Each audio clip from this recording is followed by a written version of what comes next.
Hare Krishna. So we welcome everyone for today's discussion on Srimad Bhagavad Gita, the manual of life. So, so 1 month back we started this course. So in the beginning, from last 1 month, we discussed few basic session on discover yourself. And from the most auspicious day, yesterday was the most auspicious day, Sri Radhashtami. So we started this course, Bhagavad Gita, and we started with Gita Mahatmya, first verse. Gita Mahatmya is glorification of Bhagavad Gita by Lord Shiva. So yesterday we discussed Gita Mahatmya verse 1, in which Lord Shiva says, Gita Sastram idam punyam, yah pathet prayata puma. That if one properly follows the instructions of Bhagavad Gita, one can be freed from all the miseries and anxieties of life. Bhai shokadi varjitaha. He can become free from all kinds of bhai and shok. So we discuss about this. So today we'll discuss about the second verse, Gita Mahatmya second. Gita Adhyayan Silasya Pranayam Parasya cha Naiva Santihi Papani Purvajan Pritani cha. So in the first verse, Gita Mahatmya first verse, uh, Lord Shiva states, Gita Sastramidam Punyam, Iha Pathet Prayatah Pumar. So one who reads Bhagavad Gita very carefully, or in other words, if one properly follows the instruction of Bhagavad Gita. So if one properly understands, properly reads, and properly follows Bhagavad Gita, then he will be freed from Bhaya Shokadi Varjita, not otherwise. Otherwise, we can see from last thousands of years, many millions of people they are reading Bhagavad Gita, and and some of them they are explaining also Bhagavad Gita. Some of them have written great commentaries also Bhagavad Gita, but still they could not make themselves free from Bhaya and Shok. What is the reason? The reason is because they did not follow the instructions of Bhagavad Gita properly, because they could not understand Bhagavad Gita properly. That's why only one who understands Bhagavad Gita as it is, and who can follow Bhagavad Gita, principles of Bhagavad Gita properly, she can derive this result by Shokati Varshita. So yesterday we discussed everyone is in this world is fearful, and is everyone is in some kind of lamentation. So fearfulness is there because of uh, anxiety for future is known as fearfulness. Bhai. What will happen in the future? Uh, what will happen to me? What will happen to my business? What will happen to my job? What will happen to my career, my studies, my examination, my life? So many things. Future. So anxiety for future is known as bhai, and anxiety for past is known as shok, lamentation. In the past, either if we couldn't do very well in our past, then also we lament, or if we have done something good and we got something desirable but we lost it, and now at the present we don't have such a golden opportunity. So that is also we also we lament for that. So so briefly it can be explained. Bhaya means anxiety for the future, and shok means anxiety for the past. So more or less every moment, one is actually to the some degree or more or less degree, everyone is afflicted with this bhaya and shok every moment. It's a fact. We may not realize that every moment we are being hampered by this bhaya and shok, because we are accustomed to it. That's why we may not realize it, but that is a fact. Every moment we experience pain and show. And what is the proof? Even while sleeping, also in the dreams, our mind is restless. We keep thinking about past or future, and daydreaming also. That is also the result of bhaya and shok. Everything, bhaya and shok, results in our behavior, our action, and our planning, and our this mentality, consciousness, everything is determined based upon these conditions.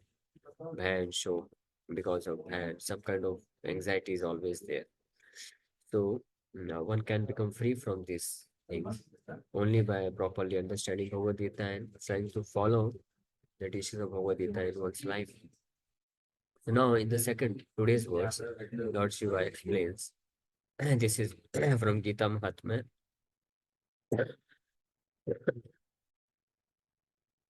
Gita Mahatmya, verse number 2. Uh, So, in this verse,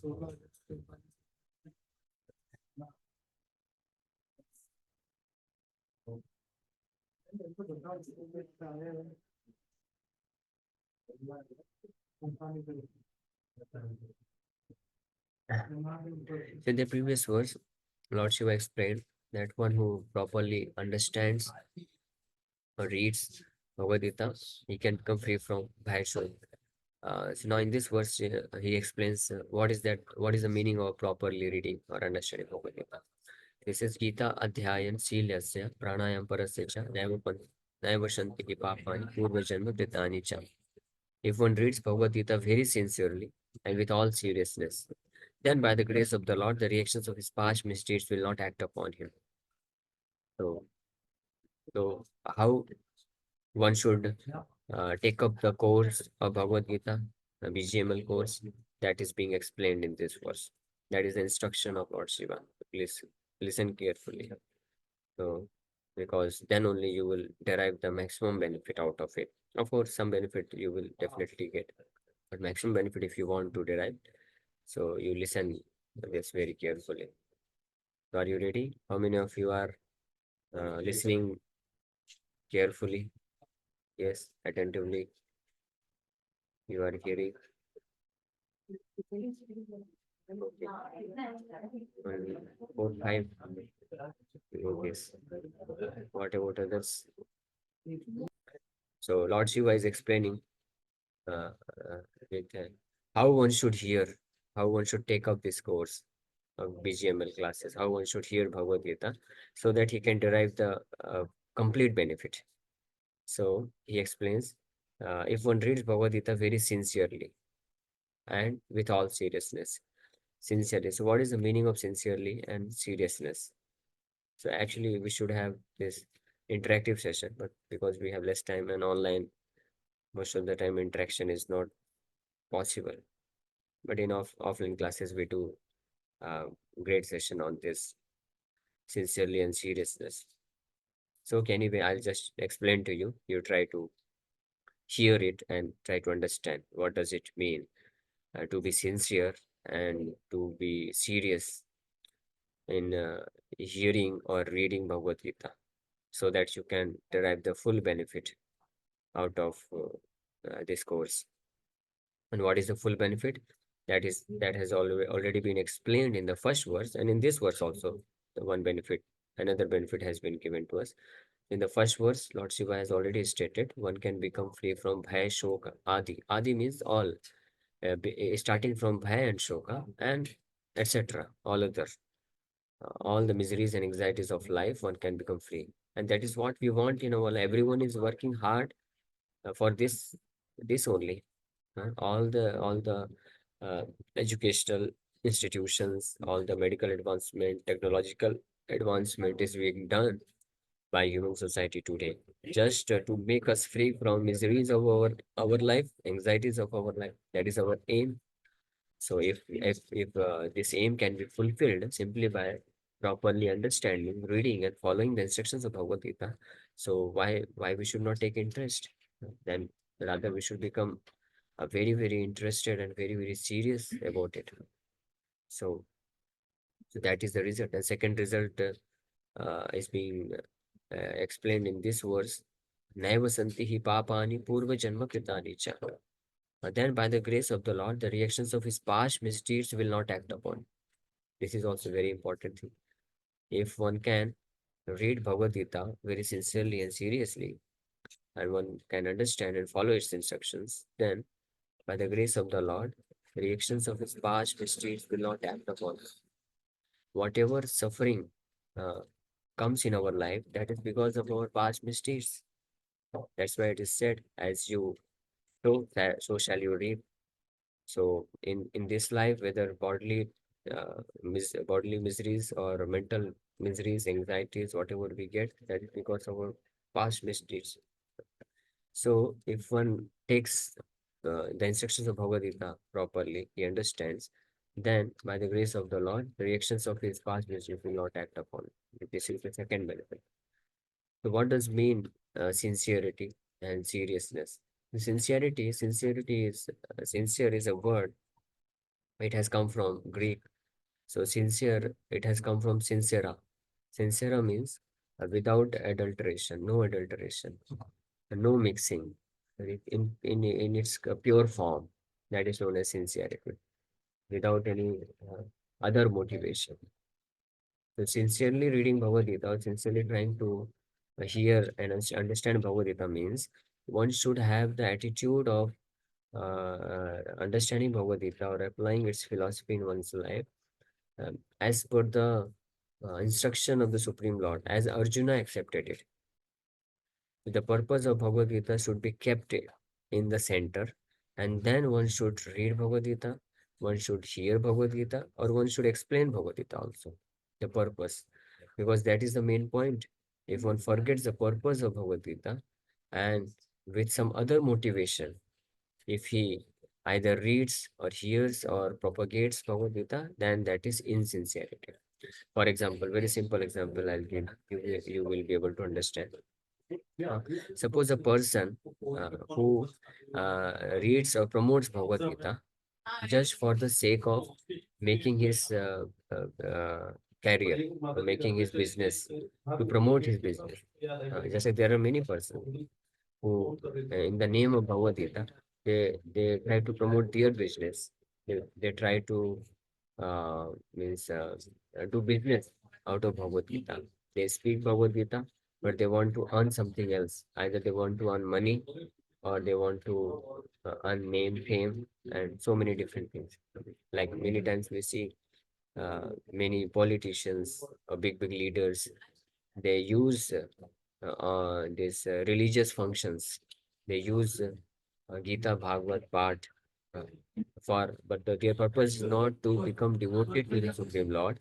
Their purpose is not to make others come into this the devotional service to the Supreme Lord, but their purpose is they want to promote themselves so that they may get elected. That is their purpose. That is wrong motivation. So that is insincerity. So if one approaches Bhagavad Gita, reads Bhagavad Gita, or hears or explains Bhagavad Gita with some other motivation other than which has been explained in the Bhagavad Gita by Supreme Lord Krishna himself, then his reading is of no use. His hearing or his explanation of Bhagavad Gita is of no use. That is insincerity. And what is the main purpose of Bhagavad Gita? Krishna has already explained it in various places in the Bhagavad Gita. Krishna says, just like one example is given at the end of the Bhagavad Gita. Krishna clearly says, "Sarva dharman parityajya mam ekam saranam vraja," that one should take shelter of me. Manmanabha mad bhakto madhyaji mam namaskuru. One should become devotee of Krishna. That is the main purpose of Bhagavad Gita. If one, after reading Bhagavad Gita, hearing Bhagavad Gita, if one is not becoming devotee of Krishna, if one is unable to accept Krishna as the Supreme Lord, Supreme Personality of Godhead, then his reading Bhagavad Gita is of no use. He has simply because of being insincere, he has misutilized the teaching of Bhagavad Gita. And because of this offense, he will not be able to derive the full benefit of Bhagavad Gita. How is it possible? Because Bhagavad Gita is not different from Krishna himself. And if you are trying to misutilize Krishna's words, Krishna, so how you can expect that you will get the real benefit of coming in contact with the teachings of Bhagavad Gita? That's not possible. So sincerely means at our heart, we should desire, we should hear or read Bhagavad Gita with the desire that whatever the Supreme Lord wants from me, that I will execute. Karishya Vachanam Sama. That is the meaning of sincerely.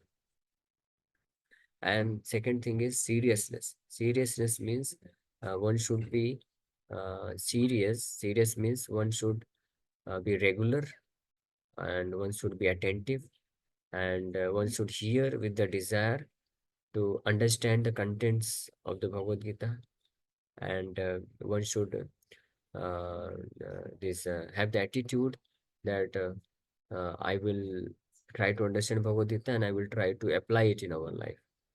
That is known as seriousness.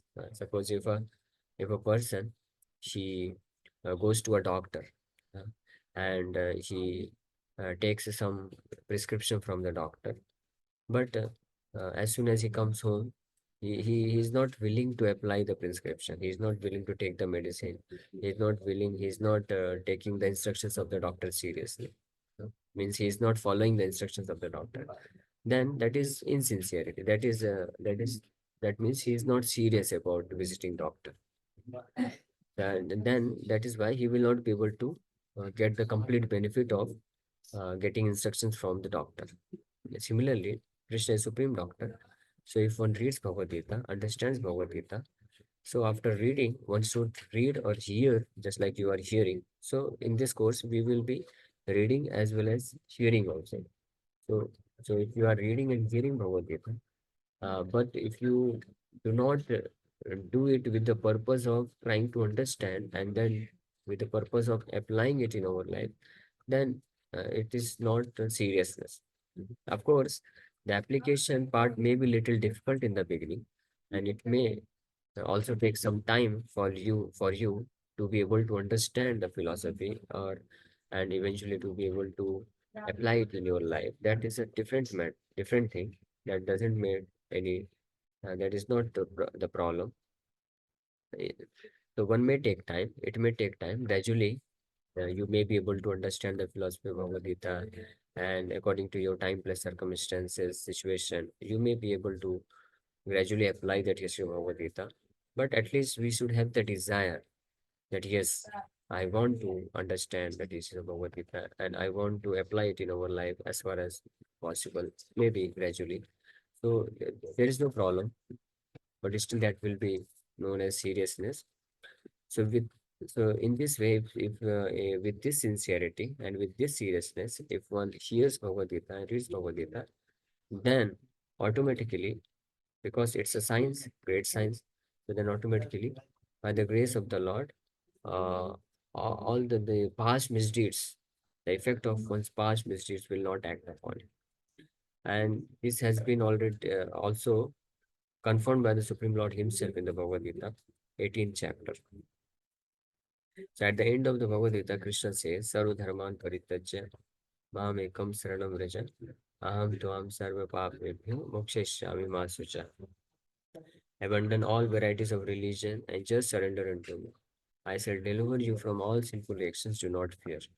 The same thing which Lord Shiva in this Gita Mahatmya verse 2 is explaining, that if one seriously and sincerely takes shelter of the teachings of Bhagavad Gita, then automatically one becomes free from all the sinful reactions. The same thing has been also explained by Krishna himself, or he has guaranteed it at the end of 18th chapter. He says, if one surrenders unto me, and surrendering unto Krishna means one, and reading Bhagavad Gita, hearing its philosophy, understanding Bhagavad Gita, and trying to apply its instruction is as good as surrendering to the Supreme Lord Krishna. So then, by the grace of the Supreme Lord, the sinful reactions will not act upon you. And for this, Krishna says that Aham Tuam Sarva Papebhyo Moksheshyami Masucha. I shall relieve you from all kinds of sinful reactions. Do not fear. Masucha. Let there be. So,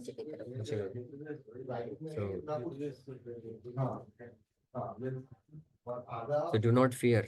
That means he is giving us a guarantee that there is no doubt about it. Thus the Lord takes all responsibility for one who surrenders unto him, and he indemnifies such a person against all reactions of sin. He makes him free from all the reactions of sins. It's just like making yourself immune from all the uh, sinful activities. Uh, just like if you come in contact with some contagious disease, so there is possibility you may become sick. But if you are strong if your immunity system is strong, then even though the disease may come, the effect may come, the bacteria or viruses, they may come and attack, but still it will not have impact upon you. That is the meaning. So even though in our life, up and downs, challenges, and because of our past misdeeds, past actions, the reactions may come, but it will not have the effect, impact. We will become immunized from the impact of these past mistakes. So this is being explained in this verse, second verse. Gita Adhyayan Silasya Pranayam Parasya Naiva Santi Papani Purvajan Kritanisha. Okay, so thank you very much. We'll stop here. If there are any questions, you can ask. Hare Krishna, Hare Krishna, Krishna Krishna, Hare Hare, Hare Rama, Hare Rama, Rama Rama. Yes, yes, Shama Mataji. Hare Krishna, Prabhuji. Hare Krishna. Prabhuji, the verses of Bhagavad Gita are very deep. Sometimes it's very hard to understand them. So, what type of Yes. precautions should we take so that we can understand it properly, completely? So, yes, so each and every verse of Bhagavad Gita is full of meanings. It's so deep, deep like ocean. But that's why simply by reading it once or simply by hearing it once, we may not be able to fully understand it. But if we just go on reading or go on hearing it from devotees, then gradually we'll be able to understand it. And as we make progress, as we practice the teachings of Bhagavad Gita, and as our heart becomes cleansed of dirty things, then also gradually we understand the deepest meaning of Bhagavad Gita. You can do it yourself. You read Bhagavad Gita once, and after a few months, if you read it again, the same verse, same translation, same purport will reveal some other deep meaning out of it. It's deep like ocean, and at the bottom of this ocean, you will get the pure uh, love of Krishna, gems, pure gems like love for Krishna. The Bhagavad Gita is so wonderful. But a person who is unauthorized, who is not, who is simply uh, means on the surface, he will only get salty water, that's all. But a person who goes deep inside the ocean of Bhagavad Gita, knowledge of Bhagavad Gita, he can experience the deep love for Krishna is present in teachings of Bhagavad Gita. So it comes gradually. Okay. Hare Krishna. Yes, any other question? Yes, Ganesh. Hare Krishna Prabhuji. Hare Prabhuji, Krishna. the original Gita is in the Sanskrit, right? And there's a lot of vocabulary we doesn't understand that much Sanskrit.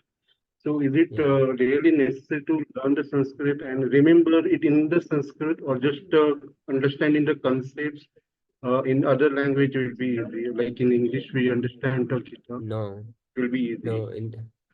In Bhagavad Gita, Krishna himself explains who can understand the teachings of Bhagavad Gita perfectly.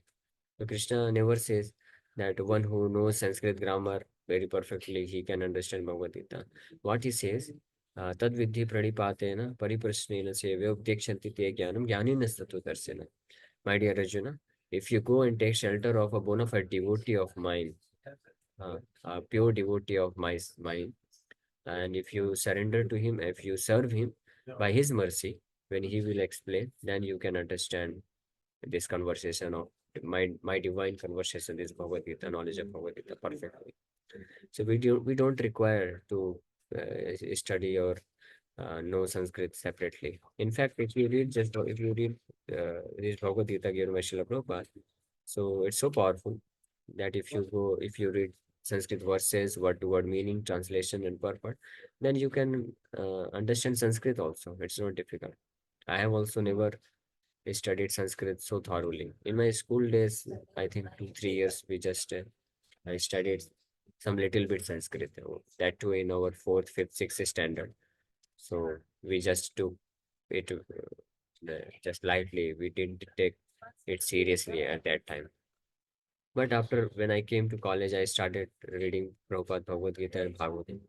So from Prabhupada Gita lecture and Bhagavatam and his lectures, classes, and other senior devotees' lectures and classes, I started to understand the meaning of the Sanskrit verses also, Sanskrit words also.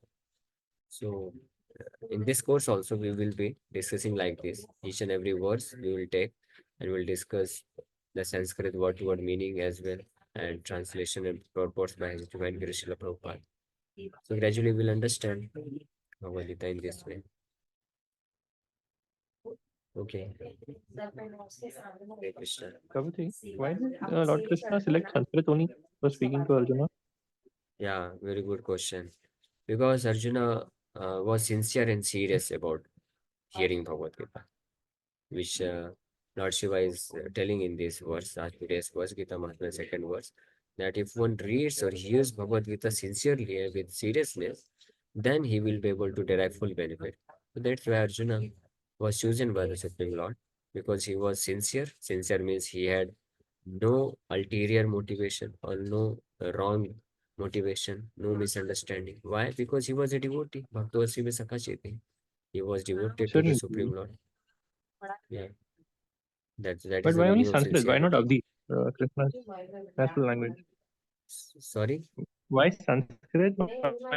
Acha, your question is Why not why? Avdi? Okay, because Awadhi came Why later on. Sanskrit? Why not Avdi? Sanskrit, Oh, okay. Sanskrit, Sanskrit is eternal language.